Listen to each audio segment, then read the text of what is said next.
Well, thank you, Dan, and thank you all for being here today, and thanks for inviting me to share part of the morning with you. You know, I'm here because I want to be here. I think you're here probably because you want to be here. You want to talk about development, you want to talk about foreign assistance, and I happen to believe as a member of Congress that the investment, the small investment we make in foreign assistance is a good investment. And when you talk about being where you want to be, as a member of Congress, I can tell you that a lot of members of Congress want to be on the Appropriations Committee. They want to be on that committee because that's the committee that spends the money. That's the committee that decides how much money you're going to spend and where you're going to spend it. Now, I sit on one of the subcommittees, actually 3 of them. One's called Defense, and that's where more than half of all the money that we spend goes. And that's important. It's an important responsibility. I chair a subcommittee called Financial Services and General Government, and so I'm in charge of overseeing and funding about 20 different agencies, starting with the Supreme Court of the United States and the IRS, which brings groans usually when I mention that. And then I sit on State and Foreign Operations. As Dan said, that's the subcommittee that spends money on foreign assistance. And when you talk about being somewhere you want to be, most members of Congress would like to be on the Appropriations Committee, but they're not necessarily anxious to be on the subcommittee that spends billions of dollars all across the world when that doesn't always play well back home. You probably know that a poll last year indicated that more than half the American people think that we spend about 25% of all the money that the government spends, about 25% goes for foreign assistance and development. And you'll hear people say from time to time, good grief, if we just didn't send all that money to all those countries around the world, we could balance our own budget. We got a lot of problems right here at home. And so a lot of people aren't too anxious to be on that. In fact, that's a subcommittee bill that rarely makes it to the House floor. Senator Daschle knows, because it's hard to pass legislation that says we're going to spend money in countries that some people can't even pronounce their names or find them on a map, but we're going to spend that money. But I think that's a good investment, and I'm proud of the work that we've done. And as a member of that subcommittee, I travel all around the world, and from time to time, when people come before our subcommittee, I like to ask them the question. Mr. Bono was before our subcommittee. Mr. Bono or Bono, I said, Mr. Bono, can I call you Bono? And he said, yeah, you can call me Bono. I said, let me ask you a question.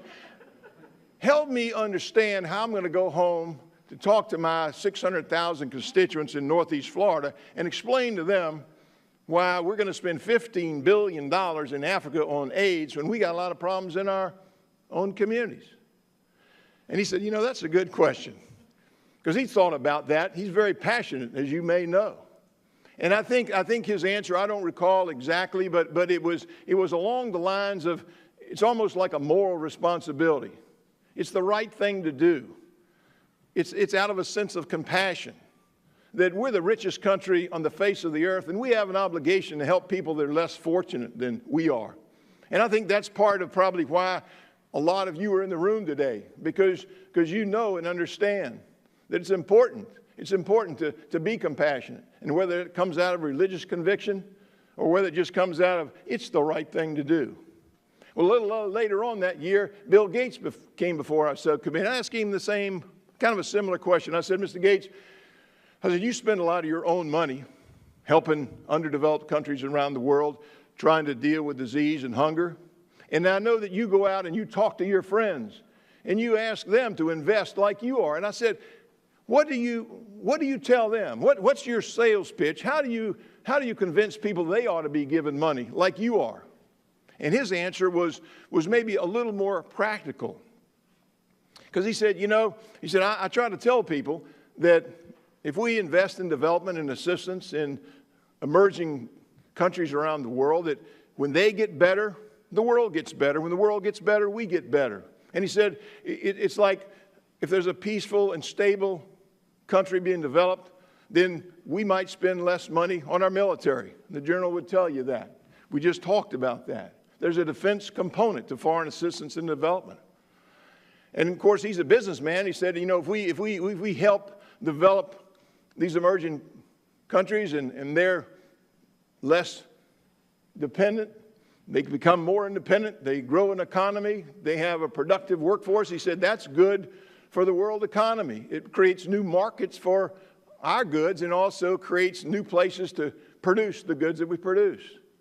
And so you can see that there's not only this moral component, but a defense component, an economic component.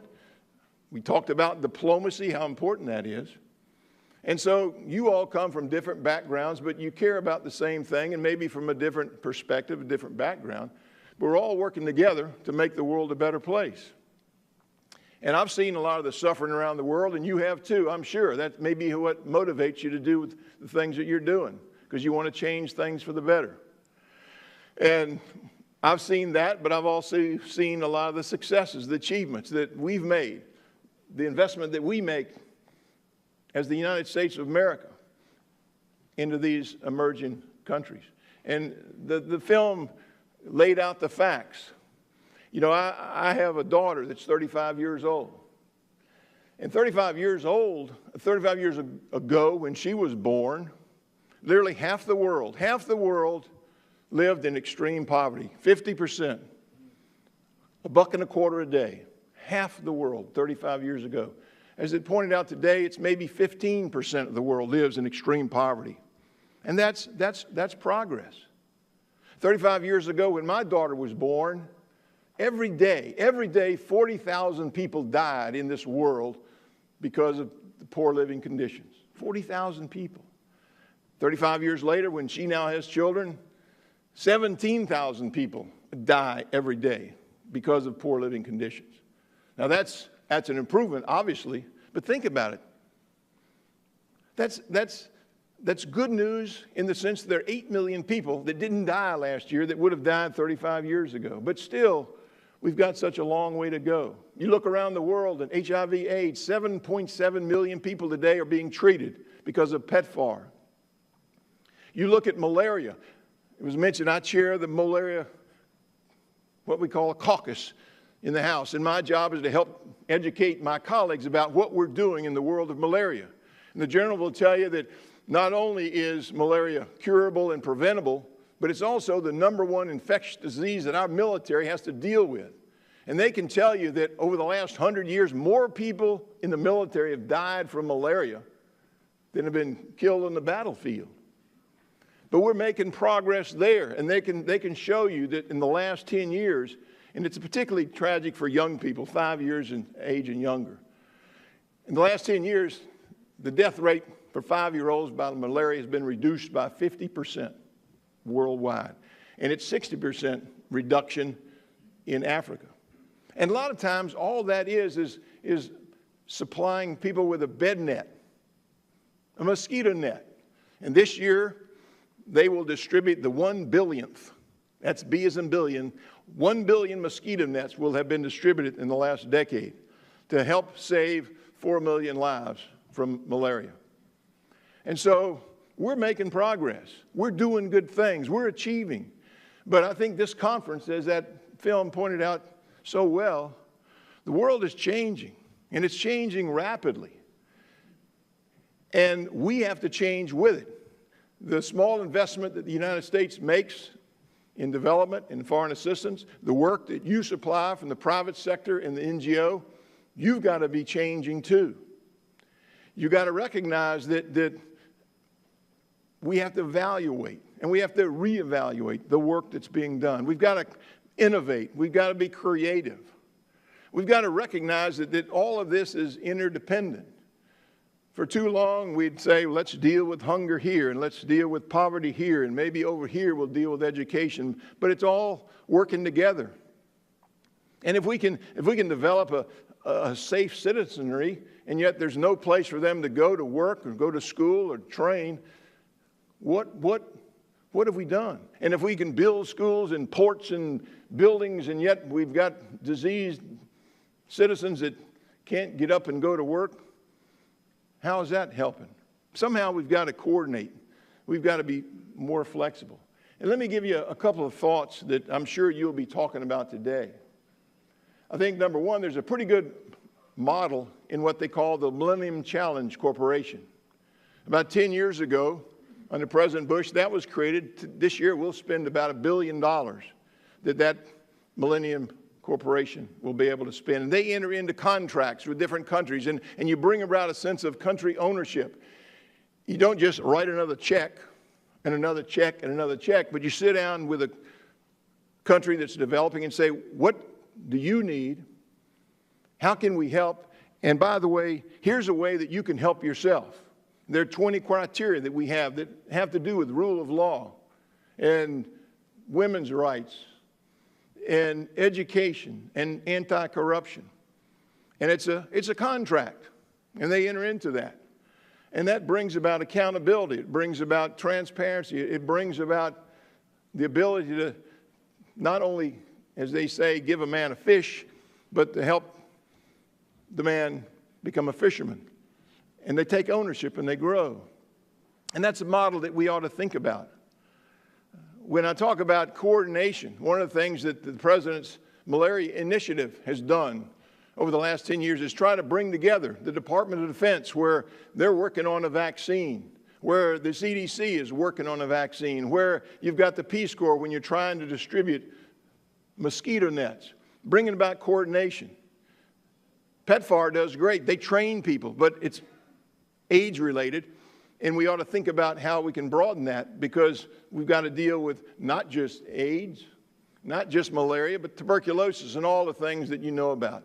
And the private sector is very much involved in there. I was just in Colombia, where Coca-Cola, in each of the countries they sell Cokes, they got to have a clean water supply, and so that kind of works pretty well with USAID to say, not only we got some fresh water to put in the Coke, but here's some for the folks to drink.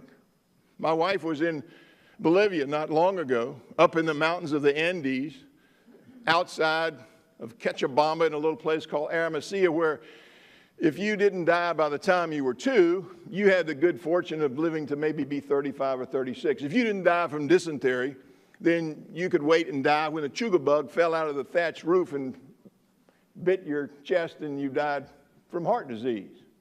And I asked my friends, how long do you usually stay when you go up there? And they say, well, we stay until the fresh water runs out, and then we come back. And still, we get sick from time to time. So we can do a better job of coordination. We've talked a lot about public-private partnerships. More and more, there's going to be private dollars put in, because we're not going to have a whole lot more federal dollars. This year, we'll spend about $25 million. And remember I said people think it's 25% of the spending? Think about it. Do the math. It's not even 1%. It's 0.6 of 1%. That's how much money that we spend as a federal government developing and assisting countries around the world. And that's not going to grow a whole lot. So it demands that we're more creative and that we're more accountable, that we're more transparent. USAID, Raj Shah, you remember, spent 5 years here and did a great job of bringing about a sense of accountability, not just spending money, not just measuring how much we put in, but measuring what kind of results did we get, and there are better ways to do that. And finally, it might be a good idea to broaden our horizon. We talked some about trade, and there's a trade component to foreign assistance. And one of the things that people don't talk about much is the violence that goes on in the world today, particularly among the poor. When I said that 15% of the people are now living in extreme poverty, and that's been reduced from 50% to 15%, but if you go back and look 35 years ago, about 2 billion people were living on $2 a day. They're doing better. They're not extremely poor, but they're poor. And not much has changed for them because of the violence that goes on that you don't read about and I don't read about. Maybe every now and then we read about human trafficking or sex slaves. But we don't see the violence that takes place with women, with the barrows, with the slums, where people are living and they'll never get out of that.